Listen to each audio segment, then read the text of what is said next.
Welcome to another edition of Take Two with Terry and Tony. I'm Terry. And I'm Tony. This week we're reviewing the Avengers. Finally, it's here. It came. We saw it. It took us a while to see it because it was sold out. That's why we're doing this video so late, because all the theaters were sold out. So I got in, luckily, bought my tickets ahead of time. This guy did some poor planning. Yeah, I did some poor planning. I had to wait till Sunday. But it really was actually part of the plan because the producer wanted to see it on Sunday. So since it was the producer's birthday. Yeah, happy birthday to our producer. Yeah. Thank you. I call the shots. Yeah, happy birthday. Anyway, on to more important matters. The Avengers. If you guys haven't seen it,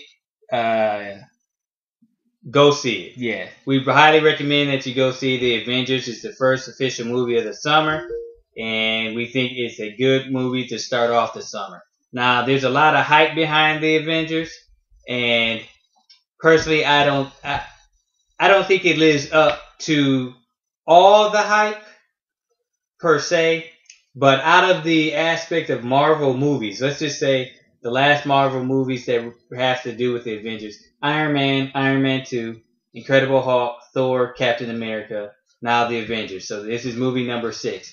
I think it is the best out of those series of movies. No, I agree. It was a lot of hype, and I think it lived up to all of the hype. I was at the store on Saturday morning, and I heard a guy say that he had went and saw it twice already. And it just came out Friday. He said it was easily the greatest movie he's ever seen. Now I'm not gonna go that far. No, but it was good, and I went in I was very hyped for this movie, as you guys can tell from previous videos. And I think that I thoroughly enjoyed it. I thought the beginning was a little slow, as we can agree. Yeah, I agree. It was slow. But I mean, there's a lot of talking, but it built up, and it built to a basis of what the movie's going to be about. So I think it was slow, but I think it was worth it being a little slow in the beginning. Well, I agree with that. I mean, it was slow, and it was worth being slow because they were taking their time to build up the story and build up the characters.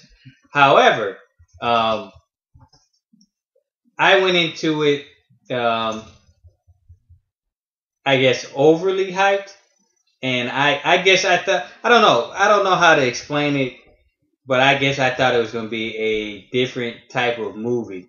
Like, not saying that it wasn't action packed, but I thought the story was going. Maybe it's not that I guess I shouldn't say it didn't live up to the hype. I thought the story was going to be different than how it played out. I actually thought it was going to be more action packed than it was.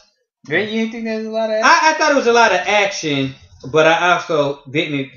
It was at the end. Yeah, it was kind of more toward the end. The first part wasn't too much action, and I didn't think there was going to be that much dialogue. Although with all that dialogue in it, with the clash of the characters, I actually did appreciate that. Mm-hmm. It's just that going into it, I didn't expect that, so it kind of took me to I'm like, oh well, they actually are, actually. Is dialogue. Now, it's not dialogue, the Dark Knight type dialogue where there's just great monologues and stuff like that. But, with Joss Whedon, a lot of people who don't know Joss Whedon, he has a very cult following anyway. So a lot of people really don't know his work. But he's very, I don't know what the... Why do you always go into the directors? Like, a lot of these people don't know... What? He directed. We're talking about a movie. I can't talk about the person who directed the movie. Yeah, he's trying to show he knows more than just watching. Yeah, I know. Jeez, I'm trying to just show some type of expertise. Yeah, right. You're an expert at nothing. Yeah, just because you don't know who these people are. Anyway, one thing I could appreciate, I appreciated that. I felt like at least that all the characters got ample screen time. I don't think one overpowered the other one too much. I think that if we could count with let's say Iron Man. I mean, you know, Iron Man is a pretty overpowering character, especially with his personality. Right. So I went in thinking that Iron Man was going to pretty much run the show and pretty much take over the movie, which he kind of did in a sense because a lot of the part of the movie pretty much revolved around him to a certain aspect. Not to spoil the movie, but I think that they had him kind of as the main character and the other characters surrounding him, but they were all still main characters. If that makes sense. Yeah, one thing I kind of didn't care for, and the producer pointed this out, is that they kind of made Captain. They really didn't show the true potential, I think, for Captain America. I mean, to me, Captain America is, the lack of better way to say it, he was better than that to me. Like the Captain America movie, he seemed sweeter in that than he did in this movie. Like he seemed, so? Yeah, I think he seemed like a better fighter, and I know they were fighting two different types of villains. In the first one they were human. This one they're when they were fighting the aliens? You thought I don't know. Yeah, I think he could have fought better. I don't know. Or maybe they just like when they were doing the fight scenes, like when they were showing, it seemed like he was always getting the one getting beat up with the aliens to me. I don't know. Maybe I'm just, but because I like Captain America, and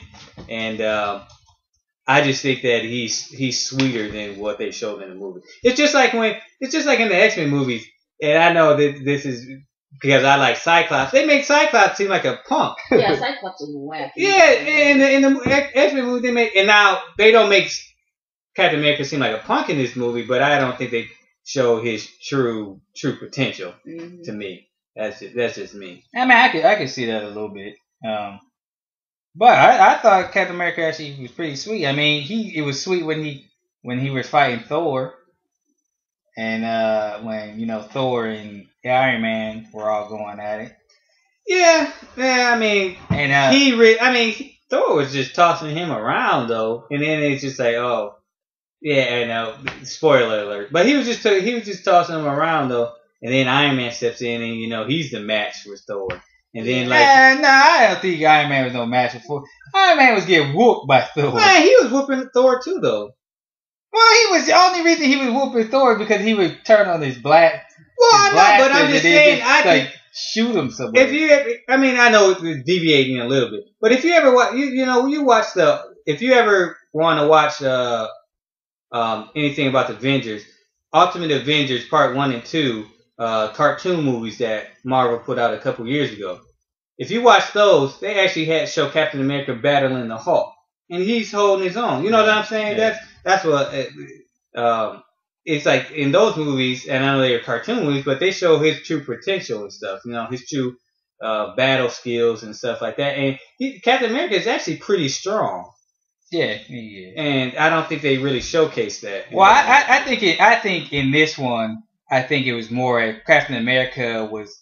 Yeah, I think the way they were kind of alluding to is that he had been asleep for 70 years and he finally coming out and pretty much, learning the new world. And I think they were kind of making it seem like he wasn't adjusted yet. That's what I kind of got from it. And I think if they make Avengers 2, which is, of course, with this. Well, yeah. There you side note, Avengers 2 is Avengers this weekend is already. Grossed over what 200 million. So it's the biggest opening weekend of any movie in U.S. history. Yeah, so I'm assuming there probably will be an Avengers 2, and I think that Captain America will be sweeter, be able to fight more and hold his own, or be stronger, show off his skills more in Avengers 2.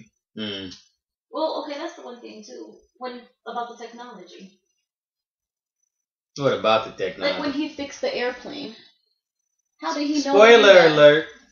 Oh, sorry. Well, that wasn't him. That was Iron Man doing that. No, but he told him to open that panel and go in there, and then he was like, "Oh well." He said, "What did it look like?" He said electric. Like it was running on electricity, but then he still fixed it.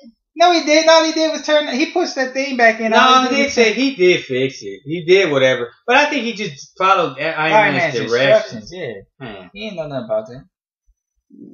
Way to go off subject. was not Let's get back on course. Stay in your lane, producer. Stay in your lane. But anyway, Iron Man. Avengers is a must see. Go see it. I watched it in 3D. It's not really necessary. Yeah, what you think I don't about think the 3D was necessary. But did you see 3D part? Like, did you feel like anything jumped out? Nah, maybe 2.2. Like when she's holding a gun at Banner, and like in the beginning of the movie. That's pretty much it. I don't think too. I mean, I thought the 3D was well done to the point where it wasn't like bad, but yeah, I don't think it needed to be. No, you don't have to see it. No, you don't have to see it 3D to appreciate the movie. The special effects were good. Yeah, definitely. Yeah, special effects were excellent. So make sure also you stay for the end credits because there's a little scene at the end, they usually do. Yeah. So we here, as we customarily do, we either turn our back or salute. And Avengers, I think we can agree, gives our salute. All right. Now, the summer movie season has officially kicked off. So, upcoming movies, just to run them down: Battleship, Snow White and the Huntsman, Men in Black 3, Prometheus, Abraham Lincoln Vampire Hunter, The Dark Knight Rises, which is our most anticipated movie of the year. Summer. Not even the summer, the year for me. I think I could go on record here on this video saying that I think Dark Knight Rises probably. You think it's gonna beat the opening weekend for Avengers? See, I will go ahead and say yes, knowing because people know that it's gonna be the last one, and I think because if you look back, let's get off subject. If you get back to the last Harry Potter, but you are getting off subject. Yeah, I am getting off subject. But if you go back to the last Harry Potter, which had the record before the Avengers, people knew it was going to be the end of the series. So I think that added to it. So I think Batman will beat the 200 million record. You also got Born Legacy, Total Recall, Expendables 2. Or as I like to call it, a bunch of old men fighting each other. Right. So we'll see how all this progresses over the next couple summer months. We have till the end of August for a full slate of movies. So we'll be in your household on your computer pretty much every week from here on out. So from Take2 with Terry and Tony, I'm Tony. Hold on. You know how this goes. For Take2 with Terry and Tony, I'm Terry. And I'm Tony. And see you next week. Don't eat the popcorn.